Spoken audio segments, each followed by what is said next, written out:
Hello, it's Kate again, and here I am in Sulani, looking to create some apartments that I saw on Pinterest that, I thought was really modern, and it seemed like it would be hard to create in The Sims.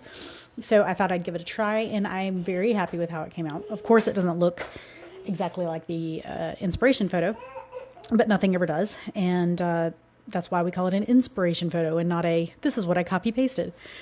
It had these beautiful kind of swooping curves around every balcony, but also going up the sides. There were nice swooping curves that I wanted to figure out how to replicate. Obviously, the only thing that we have to do that with is roofs. And so I plopped some roofs on the side and put some windows in front of them. It does look a little funny from the inside. You can see inside that roof cavity, which is unfortunate and annoying. However, I am okay with it. I'd be willing to live with it for this apartment. And I also wanted to create apartments that, hey baby girl, I also wanted to create apartments that could become luxurious. I don't think that I've ever had luxurious apartments in my gameplay before. So I tried to make these really fancy. I have no idea. I haven't actually gameplayed it yet, how they actually perform in the game. Are they luxurious? Are they nice or whatever? I don't remember all the different words that For Rent uses.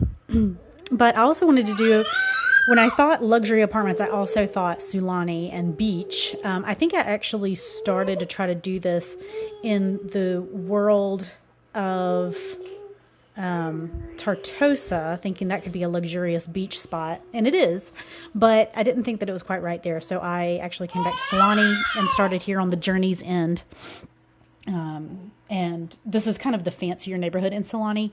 It's up near the top of your map when you first load into Sulani, and then it's got like the really fancy park and the nicer houses. And if you don't know, I think you can't build a rental, like a for rent residential rental on an actual beach lot, meaning half of the lot is actually in the water.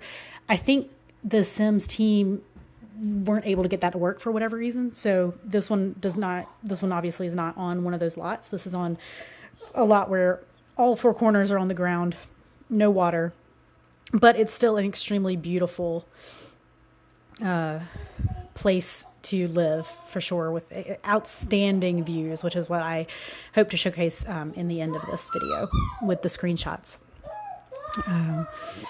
Because I wanted it to be luxurious, I wanted to have really nice amenities. I had this idea of really fancy dog park and a fancy swimming pool and a fitness center. So that's what you'll see. I use all of those things on the bottom level, whether it's out in the yard or kind of in that not basement, but in that first ground floor room. And I also ended up carving out a little bit of space for like a water heater and electrical fuse box. And then I decided to also put the, what's it called? There's like a recycler and then the big woohoo garbage bin from Eco Lifestyle. I really like those garbage bins for rent and for residential rentals because they seem like they're the right scale when you have that many people living in one place. So that's where your landlord will have to go do maintenance. I also put a few units. I think I put just solar panels up on the roof with a ladder access. Hey, baby girl. With a ladder access to it.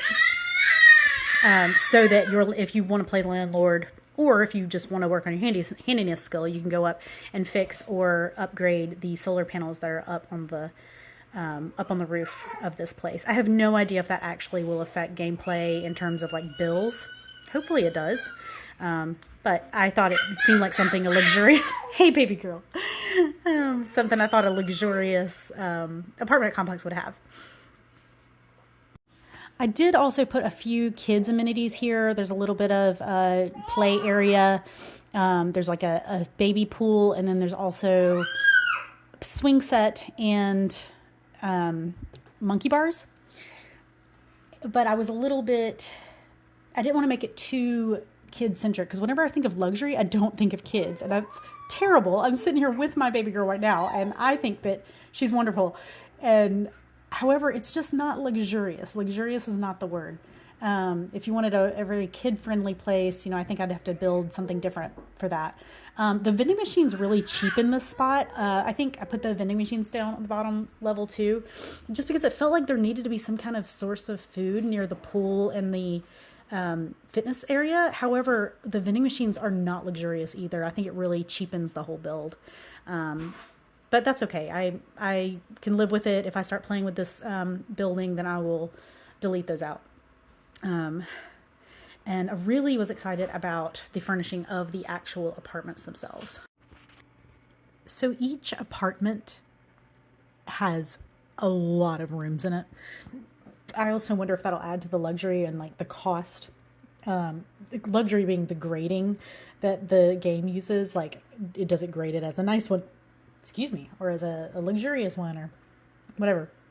And then the other thing is, will it add to the cost? Like, how much does it cost to live here? And as you can see, you can really do 5 bedrooms surrounding 1 bathroom in this if you wanted to.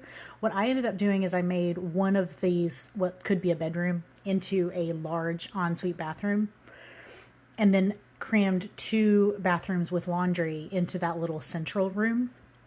But this has really got a lot of potential. And I ended up making, so like I said, I made one of those rooms be an ensuite bathroom, and then I made another room be an office.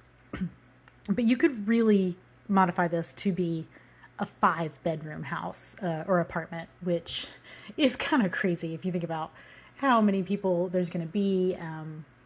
If you were to play your game like that, which you can totally do. And I love playing my game like that sometimes. Actually, a lot of the time, where it's just extra chaotic because of all the people. But this is a huge, huge apartment. Didn't expect it to be quite that big. And I probably could have made like the living room bigger or the dining room bigger, but it's quite luxurious, and you have a huge outdoor balcony to yourself too, which is spectacular. So I think I put down like 1 main bedroom, 1 kind of guest bedroom, and then I made another bedroom into a kid's room with 2 beds and 2 desks in it. Made it a little bit like a Jack and Jill type of situation where the room is very symmetrical.